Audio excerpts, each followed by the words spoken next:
بسم الله الرحمن الرحيم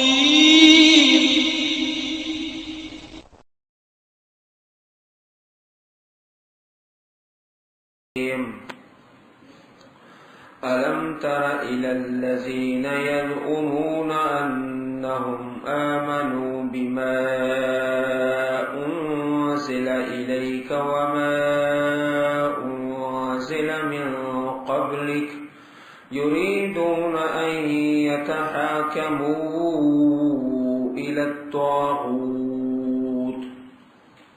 وقد أمروا أن يكفروا به ويريد الشيطان أن يضلهم ضلالا بعيدا وإذا قيل لهم تعالوا إلى ما أنزل الله وإلى الرسول رأيت المنافقين يصدون عنك صدودا فكيف إذا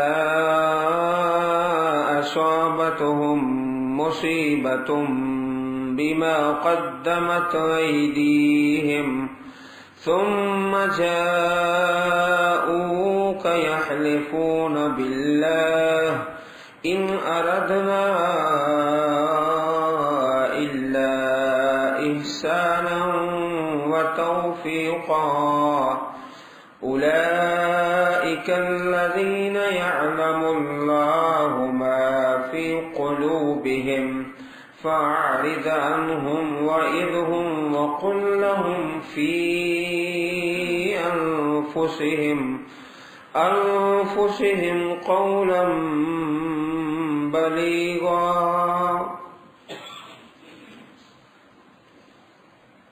سورة النساء الجزء الخامس، 5واں پارہ، رکوع نمبر 9. یہاں منافقین کا بیان ہے اور سورہ نساء کا کافی حصہ منافقین کے متعلق ہے. الم تر الی الذین یزعمون، کہ آپ نے دیکھا نہیں ان لوگوں کی طرف جو دعویٰ کرتے ہیں، جو گمان کرتے ہیں کہ بے شک وہ ایمان لائے اس چیز پر جو اتاری گئی آپ کی طرف اور اس چیز پر جو اتاری گئی آپ سے پہلے. یریدون ان یتحاکموا الی الطاغوت، وہ چاہتے ہیں کہ اپنے فیصلے لے جائیں طاغوت کی طرف. طاغوت شیطان، طاغوت غیر اللہ، طاغوت کی طرف لے جائیں. وقد امروا ان یکفروا بہ، اور انہیں حکم دیا گیا ہے کہ وہ انکار کریں اس طاغوت کا، اور شیطان یہ چاہتا ہے کہ گمراہ کریں ان کو گمراہی بعیدہ، دور کی، بہت دور کی طرف ان کو گمراہ کرنا چاہتا ہے.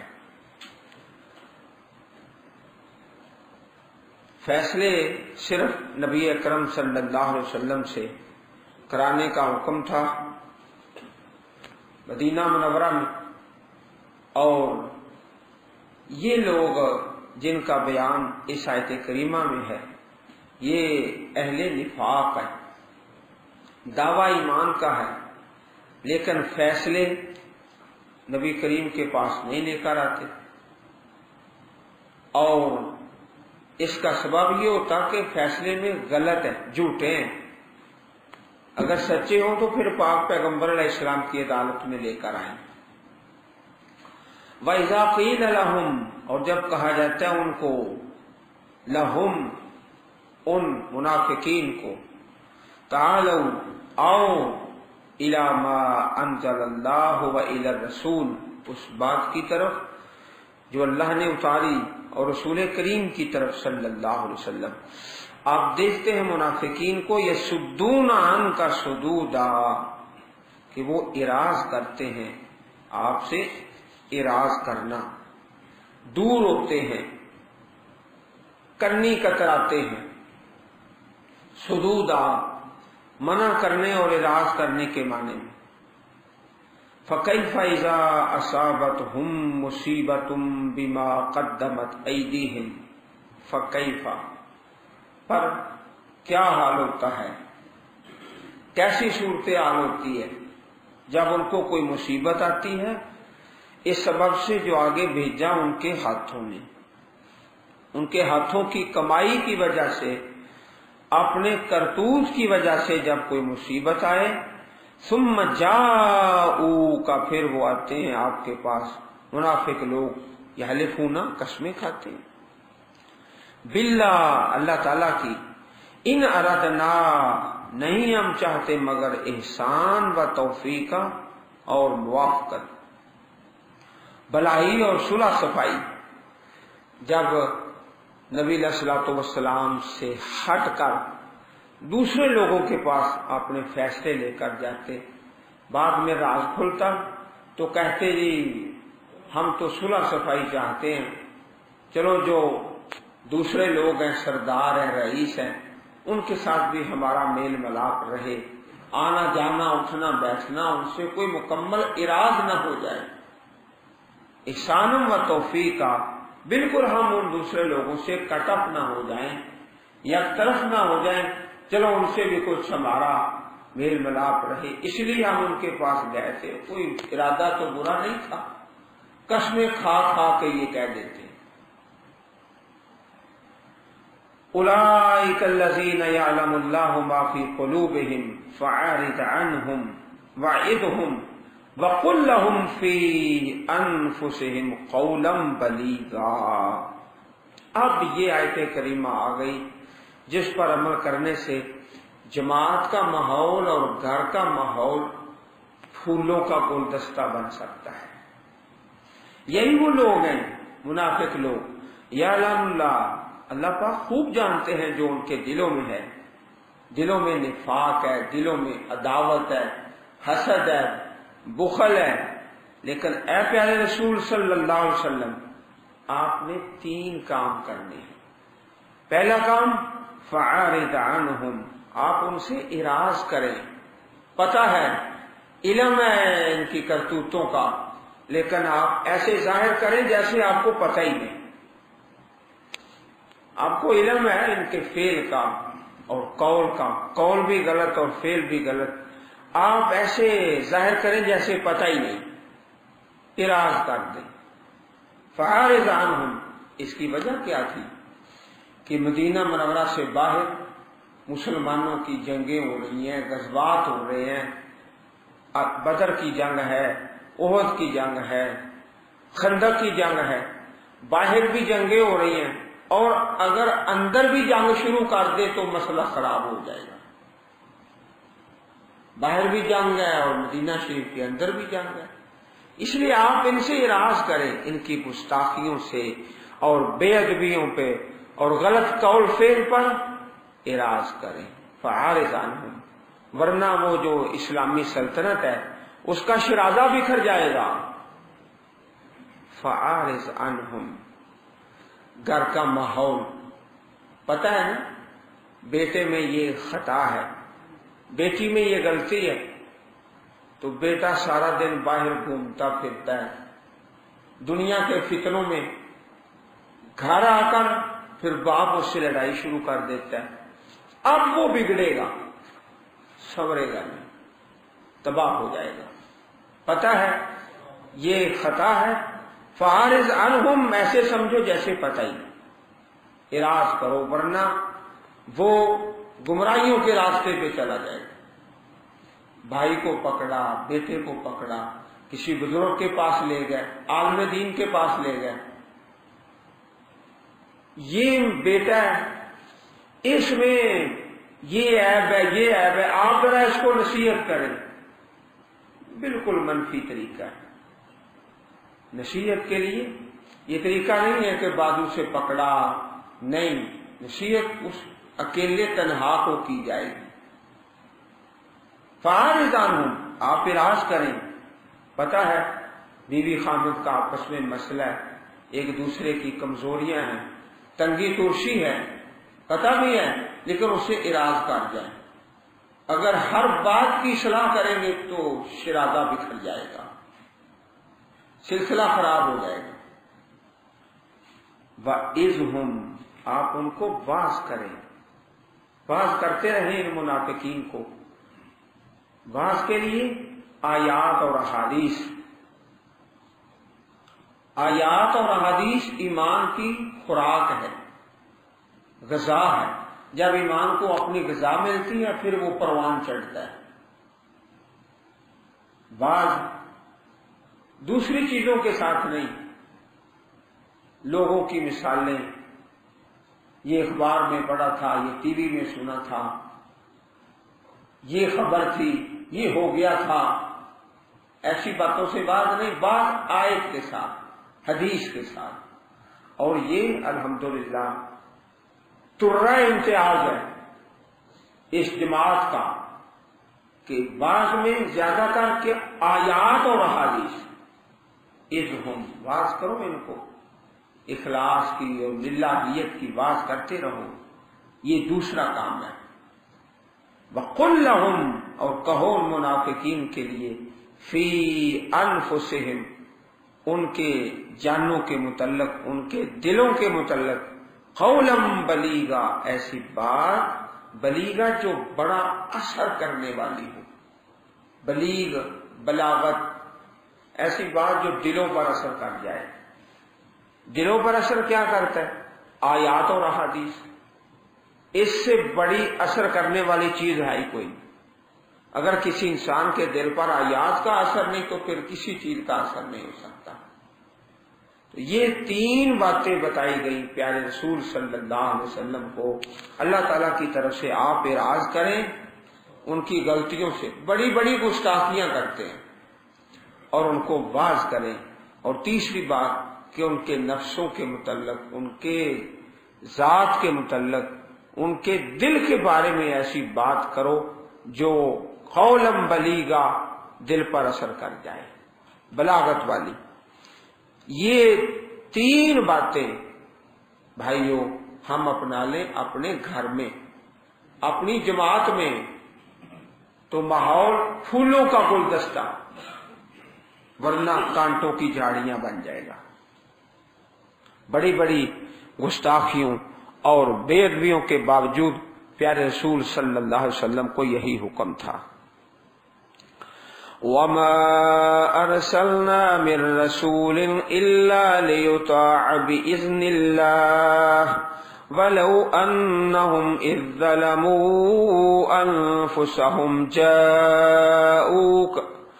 جاءوك فاستغفروا الله واستغفر لهم الرسول لوجدوا الله توابا رحيما، اور نہیں ہم نے بھیجا کوئی رسول مگر کہ اطاعت کی جائے اللہ کے حکم سے۔ بھئی اگر اطاعت نہیں کرنی تو رسول اللہ ماننے کا فائدہ کیا ہے؟ اطاعت اور محبت یہ دو چیزیں لازم و ملزوم ہیں۔ جہاں محبت ہے وہاں اطاعت ہے۔ اگر محبت ہے اور اطاعت نہیں تو وہ محبت جھوٹی ہے، اور اگر اطاعت ہے محبت نہیں تو پھر وہ اطاعت دکھلاوے کی ہے، ریاکاری ہے، اس کا بھی فائدہ کوئی نہیں۔ تو یہ دونوں چیزیں لازم و ملزوم ہیں۔ اگر اطاعت نہیں کرنی تو پھر کلمہ پڑھنے کی زحمت کیوں گوارا کرتے ہو؟ رسول آتے ہی اس لیے۔ بعض لوگوں کے دلوں میں یہی تصور بیٹھ گیا اور نکلتا نہیں تھا کہ یہ محمد رسول اللہ صلی اللہ علیہ وسلم ہیں، یہ ہمارے سامنے عبداللہ کے بیٹے ہیں، سردار عبد المطلب کے پوتے ہیں، تو ہم محمد بن عبداللہ کے غلام بن جائیں، یہی بات دل سے نہیں نکلتی تھی۔ تو رسول آتے اس لیے تاکہ ان کی اطاعت کی جائے۔ اب وہ آیت کریمہ آ گئی جس سے بہت سارے لوگوں نے شرک کو رواج دیا، اور اہل بدعت اور اہل شرک کی مجالس میں اس آیت کریمہ کی بہت زیادہ تلاوت کی جاتی ہے، اور پھر اس کی غلط تفسیر کر کے اللہ کے بندوں کو ظلمات در ظلمات میں پھنسا دیا جاتا ہے۔ وَلَوْ أَنَّهُمْ، اور اگر بے شک وہ منافقین، شروع رکوع سے منافقین کا تذکرہ تھا، اور سورہ نساء کا بڑا حصہ ان کے متعلق ہی ہے۔ اس ظلموا، جب انہوں نے ظلم کیا، انفسہم، اپنی جانوں پر، اہل نفاق نے، جاؤک، وہ آتے آپ کے پاس، فاستغفر اللہ، اللہ تعالیٰ سے بھی معافی مانگتے، واستغفر لہم الرسول، اور رسول اکرم بھی آپ ان کے لیے دعا کرتے، لوجد اللہ، تو پاتے اللہ کو، تواب الرحیم، بہت زیادہ توبہ قبول کرنے والا، بہت زیادہ رحمت کرنے والا۔ یہ آیت کریمہ جو ہے فاستغفر اللہ واستغفر لہم الرسول، یہ پیارے رسول علیہ الصلوۃ والسلام کی زندگی کے ساتھ خاص ہے۔ دلیل اس کی کیا ہے؟ ہر بات کی دلیل ہونی چاہیے نا۔ دلیل اس کی یہ ہے کہ زندگی میں تو صحابہ کرام کا طریقہ تھا، آپ سے دعا کراتے، کبھی بارش کی دعا ہے، کبھی جو بھی ضرورت ہے دعا کرا لیں، لیکن جب آپ اس دار فانی سے رحلت فرما گئے، پھر لاکھ سے زیادہ صحابہ کرام ہیں، کسی صحابی نے ایسا نہیں کیا کہ آپ کی قبر مبارک پر، روضہ مبارک پر آیا ہو اور دعا کی درخواست کی ہو، دعا کی اپیل کی ہو، ایسا ہرگز نہیں۔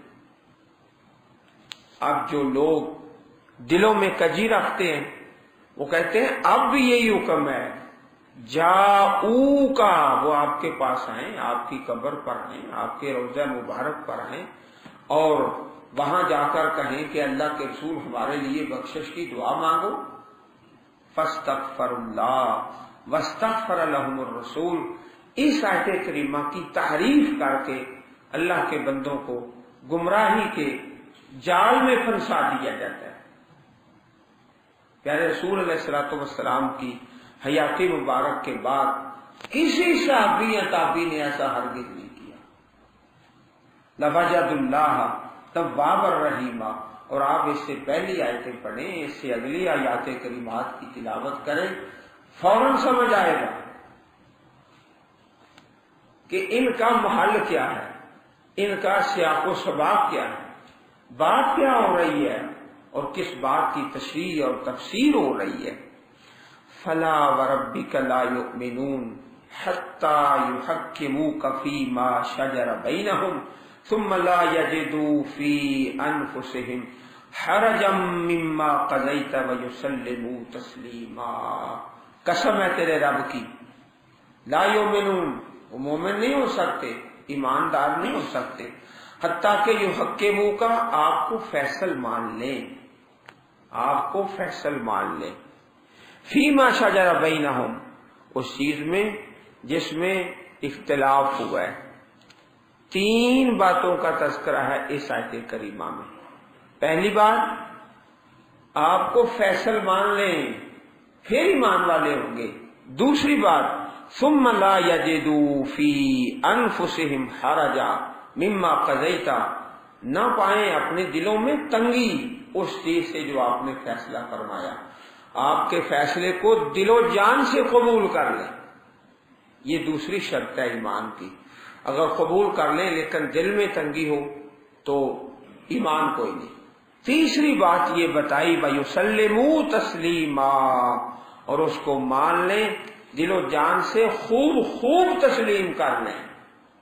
جب یہ تین باتیں ہو جائیں گی تو پھر ایمان ہے، ورنہ ایمان کوئی نہیں۔ اب لوگوں نے ایک غلط واقعہ مشہور کر رکھا ہے، اتنا مشہور ہے کہ شاید آپ سب نے سنا ہو اور بڑے بڑے لوگوں کی زبان سے سنا ہو۔ ایک دفعہ ایک آدمی تھا، اس نے فیصلہ کرایا، نبی اکرم صلی اللہ علیہ وسلم آپ کی عدالت سے، پھر وہ حضرت عمر رضی اللہ عنہ کے پاس چلا گیا، اور دوسرا جو تھا اس نے کہا کہ آپ سے پہلے نبی کریم ہمارا فیصلہ فرما چکے ہیں۔ حضرت عمر رضی اللہ تعالی عنہ نے تلوار پکڑی اور اس آدمی کی گردن ماری کہ نبی کریم کے فیصلے کو نہیں مانتا تو تیرا یہی علاج ہے۔ اب یہ واقعہ بالکل غیر ثابت ہے، ثبوت کوئی نہیں۔ آپ نے سنا ہوگا بہت سارے لوگوں سے، لیکن جو الراسخون فی العلم ہے ان کے پاس شاید بیٹھنے کا آپ کو موقع ہی نہیں مل سکا۔ اوروں سے سنا تم نے، اوروں سے کہا تم نے، کچھ ہم سے سنا ہوتا، کچھ ہم سے کہا ہوتا۔ یہ بالکل غیر ثابت واقعہ ہے۔ مدینہ منورہ میں منافقین کو قتل کرنے کی اجازت ہی نہیں تھی۔ بڑی بڑی گستاخیاں، ایسی گستاخیاں اللہ کی کتاب میں جو ان کی بیان ہوئی ہیں زبان پر نہیں آ سکتی، لیکن حکم یہی تھا فَأَعْرِضْ عَنْهُمْ وَعِظْهُمْ وَقُلْ لَهُمْ فِي أَنفُسِهِمْ قَوْلًا بَلِيغًا۔ اور اس کا سبب آپ نے یہ بتایا کہ لوگ کہیں گے اِنَّ مُحَمَّدًا يَقْتُلُ صَحَابَهُ، کہ محمد صلی اللہ علیہ وسلم اپنے ہی ساتھیوں کو قتل کر رہے ہیں۔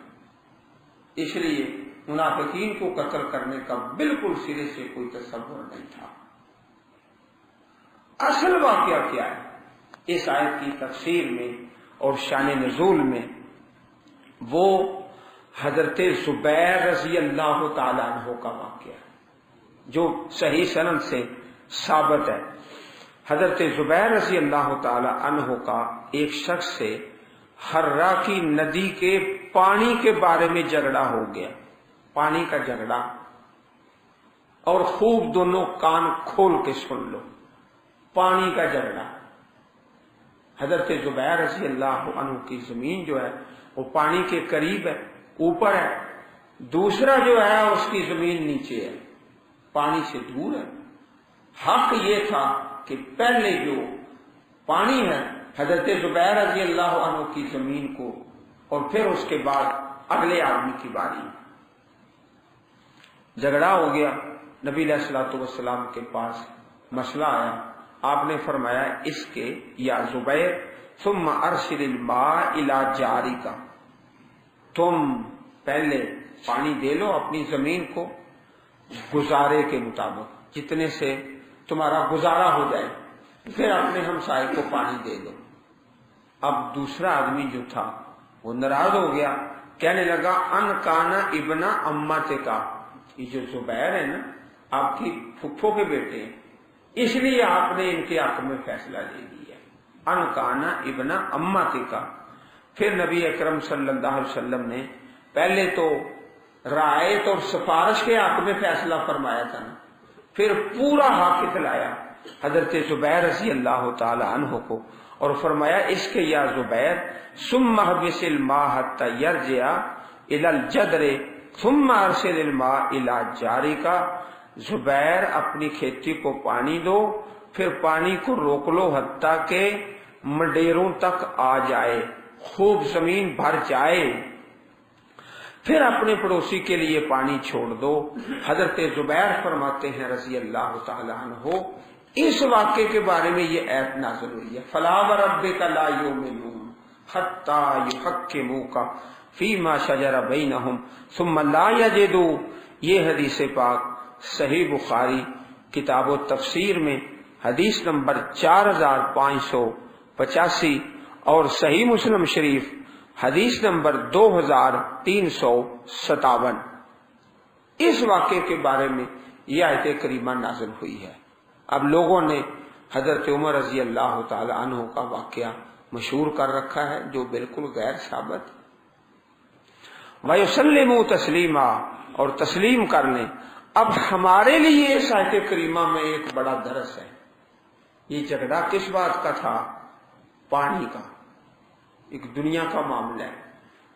اب ذرا تھوڑا سا آگے چلیے، جو بڑے بڑے جھگڑے ہیں ان کے فیصلے اور نماز کے اور حج کے اور زکوٰۃ کے اور دین کے اور پردہ کے بڑے بڑے جو احکامات ہیں شریعت میں، ان میں اگر پاک پیغمبر علیہ السلام کا فیصلہ نہ مانے تو ایمان کہاں ہوگا؟ یہ تو پانی کی بات ہے۔ حدیث میں آتا ہے محمد صلی اللہ علیہ وسلم فرق بین الناس، اللہ کے نبی حق باطل میں لوگوں میں فیصلہ فرمانے والے ہیں۔ یہ جھگڑا کس کا تھا؟ پانی کا۔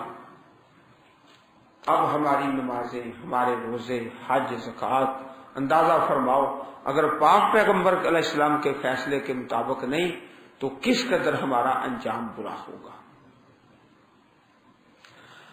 وَلَوْ أَنَّا كَتَبْنَا عَلَيْهِمْ أَنِ اقْتُلُوا أَنفُسَكُمْ أَوِ اخْرُجُوا مِنْ دِيَارِكُمْ مَا فَعَلُوهُ إِلَّا قَلِيلٌ مِّنْهُمْ، اور اگر ہم لکھتے ان پر، فرض کرتے کہ قتل کرو اپنی جانوں کو، یہ بھی اہل نفاق کا ہی تذکرہ ہے۔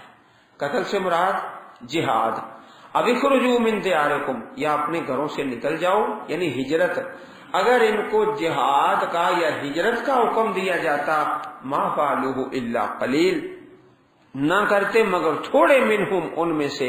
ولو انہم فعلوا ما یوعظون بہ لکان خیرا لہم واشد تثبیتا، اگر وہ کرتے جو ان کو واعظ کی جاتی ہے تو یہ بہتر ہوتا اور زیادہ اچھا ہوتا تثبیتا، ثابت قدمی میں۔ وَإِذًا لَآتَيْنَاهُم مِّن لَّدُنَّا أَجْرًا عَظِيمًا، اور اس وقت ہم دیتے ان کو اپنی طرف سے اجر بڑا۔ وَلَهَدَيْنَاهُمْ صِرَاطًا مُّسْتَقِيمًا، اور ہدایت دیتے ہم ان کو سیدھی راہ کی۔ وَمَن يُطِعِ اللَّهَ وَالرَّسُولَ، اب یہ آیت کریمہ آ گئی جس سے مومنوں کو بڑا ہی حوصلہ ملتا ہے، تسلی حاصل ہوتی ہے۔ اور جو اطاعت کرتا ہے اللہ تعالیٰ کی اور رسول اکرم صلی اللہ علیہ وسلم کی، فَأُولَٰئِکَ، پس وہی لوگ ہیں، مَعَ الَّذِينَ أَنْعَمَ اللَّهُ عَلَيْهِمْ، ان لوگوں کے ساتھ جن پر اللہ نے انعام کیا، مِنَ النَّبِيِّينَ وَالصِّدِّيقِينَ وَالشُّهَدَاءِ وَالصَّالِحِينَ، نبیین کے ساتھ، صدیقین، شہداء اور صالحین کے ساتھ۔ وَحَسُنَ أُولَٰئِکَ رَفِیقًا، اور یہ بہت ہی اچھی رفاقت ہے۔ اللہ تعالی ہم سب کو نصیب فرمائے۔ عام صحابہ کا نبی کریم سے جو پیار ہے، جو محبت ہے، وہ کوئی مخفی نہیں ہے، اور چند مخصوص ہستیاں ایسی تھیں جن کے دل میں یہ تصور اور خیال آیا کہ اگر ہم جنت میں جائیں گے تو پاک پیغمبر علیہ السلام تو نبیوں کے ساتھ ہوں گے، اعلیٰ درجوں میں، ہماری آپ کی ملاقات اور زیارت کیسے ہوگی؟ تو اگر اللہ تعالیٰ جنت دے دے اور آپ کی زیارت اور ملاقات نہ ہو تو بڑا خسارے والا معاملہ ہے۔ کئی ایسے واقعات پیش آئے، اس وقت اللہ پاک نے اپنے نیک بندوں کو حوصلہ، تسلی دی، تسلی رکھو، اطاعت کرتے رہو، بات مانتے رہو اور کہا مانتے رہو، اللہ تعالیٰ تمہیں یہ ساتھ نصیب کرے گا، اور یہ بہت اچھا ساتھ ہے۔ ذالک الفضل من اللہ، یہ اللہ تعالیٰ کی طرف سے فضل ہے۔ وکفیٰ باللہ علیما، اور کافی ہے اللہ تعالیٰ علم رکھنے والا، خوب جاننے والا۔ علیما، یہ جو سیغے ہوتے ہیں نا، علیما، قدیرہ، رحیمہ، ان کا ترجمہ کرتے ہوئے خوب علم رکھنے والا، زیادہ، رحیمہ، خوب رحمت کرنے والا، زیادہ، اس میں مبالغے کا معنی ہے۔ اللہ پاک کی صفتیں اور اللہ تعالیٰ کی طاقتیں، تو یہ بہت سارے صحابہ کرام کے ساتھ یہ واقعات پیش آئے کہ آپ کی محبت میں اور پیار میں حضرت ربیعہ بن کعب اسلمی رضی اللہ تعالی عنہ کا واقعہ صحیح مسلم شریف میں ہے۔ آپ کی خدمت کرتے تھے تو پیارے رسول نے فرمایا سل فقلت اسألک مرافقتک فی الجنہ، سوال کیجئے، آپ نے یہ عرض کیا حضرت ربیعہ بن کعب اسلمی نے، اے اللہ کے نبی ایک ہی سوال ہے، جنت مل جائے اور آپ کا ساتھ مل جائے۔ اسألک مرافقتک فی الجنہ، یہ حدیث پاک صحیح مسلم کتاب الصلاۃ حدیث نمبر 489، آپ نے ارشاد فرمایا فَإِنِّي عَلَىٰ نَفْسِكَ بِكَثْرَةِ السُّجُودِ، پھر زیادہ سجدے کیا کرو، اللہ تعالیٰ تمہیں جنت بھی دے گا اور پیارے رسول کا ساتھ بھی نصیب ہوگا۔ اللہم اجعلنا منہم یا ربنا، اللہم اجعلنا منہم، یا اللہ ہم گناہ گاروں کو ایسے نیک برگزیدہ اور بلند ہستیوں کا ساتھ نصیب فرما دے، آمین یا رب العالمین. سبحان ربک رب العزت عما یصفون وسلام علی المرسلین والحمد للہ رب العالمین.